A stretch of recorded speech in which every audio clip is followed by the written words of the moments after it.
जय भीम कर लेने से या नमः बुद्धाय कर लेने से या अंबेडकर की फोटो लगा लेने से कोई अंबेडकरवाद नहीं होता है। उनके परचिन्हों पे जो चलता है वही सच्चा अंबेडकरवादी होता है। और बाबा साहब डॉक्टर अंबेडकर के लंबी लंबी बात करने वाले तो बहुत सारे नेता हैं। किसी सरकारों ने नजर नहीं फेरा कि भारत का इतना बड़ा विद्वान और भारत के संविधान निर्माता बाबा साहब डॉक्टर अंबेडकर जी की जहां पर निर्माण हुई थी उस जमीन को आजाद कराया जाए। बाबा साहब डॉक्टर अंबेडकर जी के विचारों को लेकर चलूंगा, ऐसा मैं प्रतिज्ञा करता हूं कि सरकार तत्काल सरकार थी, कांग्रेस की सरकार थी, जनता दल की सरकार बनी। किसी सरकारों ने नजर नहीं फेरा कि भारत का इतना बड़ा विद्वान और भारत के संविधान निर्माता बाबा साहब डॉक्टर अंबेडकर जी की जहां पर निर्माण हुई थी उस जमीन को आजाद कराया जाए। तब एक मसीहा आया जो समाज का था, जो आज आपके मंच पे उपस्थित है, डॉक्टर सत्यनारायण जटिया जी। उस समय सोशल जस्टिस मिनिस्टर हुआ करते थे। उन्होंने माननीय अटल बिहारी वाजपेयी जी जब देश के प्रधानमंत्री बने तो उनसे आग्रह किया कि मेरे बाबा साहब डॉक्टर अंबेडकर जी का जहां पे पर निर्माण हुआ है उस पर निर्माण को पर जिंदल परिवार का कब्जा है, उसको कैसे छुड़ाया जाए। तब अटल बिहारी वाजपेयी जी ने जटिया जी से कहा कि जिंदल परिवार का जो ख्वाहिश है, जितनी उनकी मांग है वो मैं देने को तैयार हूं और बाबा साहब डॉक्टर अंबेडकर जी का 26 अलीपुर रोड छुड़ाया जाए। और वो छुड़ाया गया और उसका उद्घाटन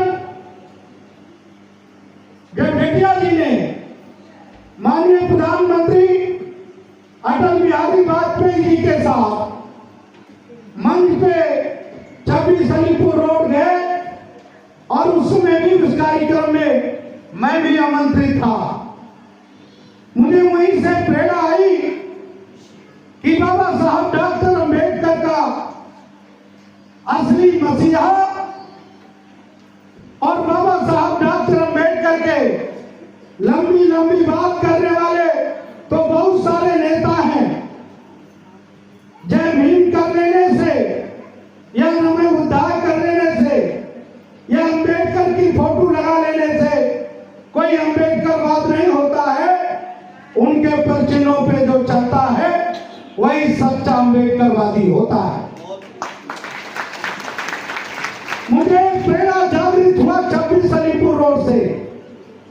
यह प्रेरणा हुआ कि मुझे अटल बिहारी वाजपेयी जी जब तक मैं जिंदा रहूंगा अटल बिहारी वाजपेयी जी का जन्मदिन बड़े धूमधाम से मैं मनाऊंगा, क्योंकि मेरे बाबा साहब डॉक्टर अंबेडकर का इतना बड़ा कारवा वो करके गए। पहला कारवा जब एनडीए की सरकार बनी 90 में बीपी सिंह की और एनडीए की सहयोग से, तो बाबा साहब डॉक्टर अंबेडकर को भारत रत्न दिलवाया अटल बिहारी वाजपेयी जी।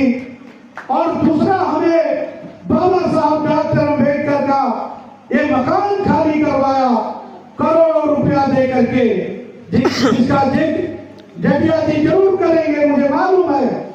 और उसी दिन मैंने समझा कि मेरा कोई भी कार्यक्रम होगा तो आदरणीय जटिया जी और अटल बिहारी वाजपेयी जी के विचारों को जरूर मैं प्रचार करने का पूरी जीवन पर्यंत करूंगा, क्योंकि मेरे मसीहा का वो दरवाजा हो रहा है।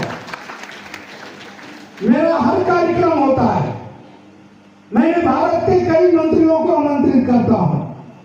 लेकिन मैंने आज केवल 2 मंत्रियों को इसलिए आमंत्रित किया, वो भी पूर्व मंत्री को, माननीय मुख्तार अब्बास नकवी जी को और जटिया जी को।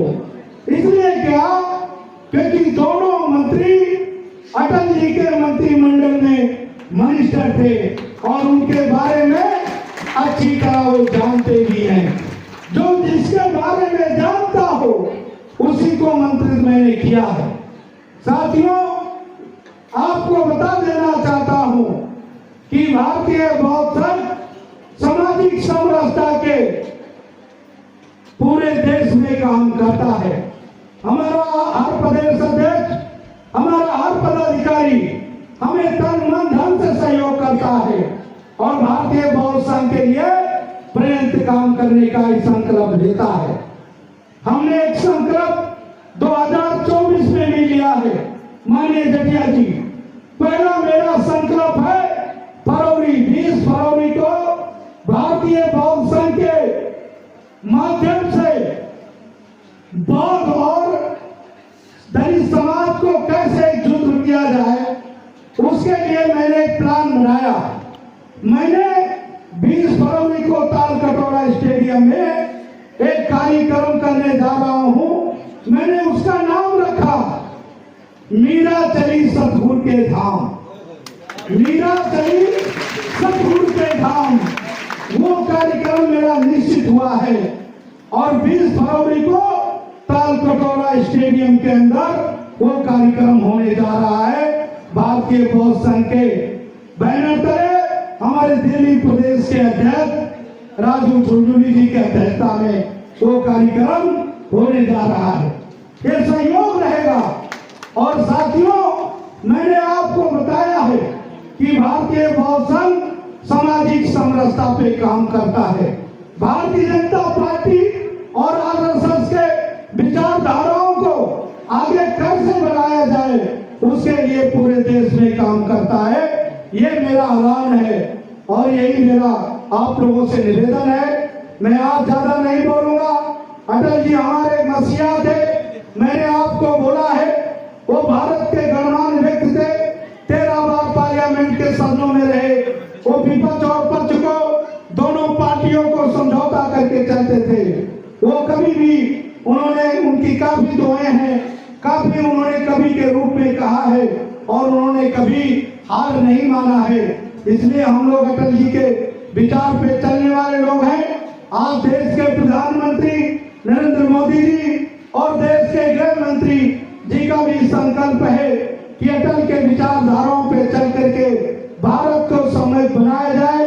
बाबा साहब डॉक्टर अम्बेडकर के 5 तत्व, बाबा साहब डॉक्टर अम्बेडकर ने जहाँ जन्म लिया, बाबा साहब डॉक्टर अम्बेडकर ने जहाँ दीक्षा लिया, बाबा साहब डॉक्टर अम्बेडकर ने जहाँ शिक्षा लिया, बाबा साहब डॉक्टर अम्बेडकर का जहाँ पर निर्माण हुआ, वो सारे चीज मोदी जी ने पूरे भारत में बाबा साहब डॉक्टर अम्बेडकर के विचारधाराओं को बनाने का काम किया है। मैं कोटि कोटि अटल जी को दोबारा प्रणाम करता हूँ, नमन करता हूँ और मंच पे बैठे नेताओं को नमन करता हूँ। अपने सभी पदाधिकारियों को धन्यवाद देता हूँ। जय भीम, जय भारत, जय संविधान। और बाबा साहब डॉक्टर अम्बेडकर जी के विचारों को लेकर चलूंगा, ऐसा मैं प्रतिज्ञा करता हूँ। वंदे मातरम।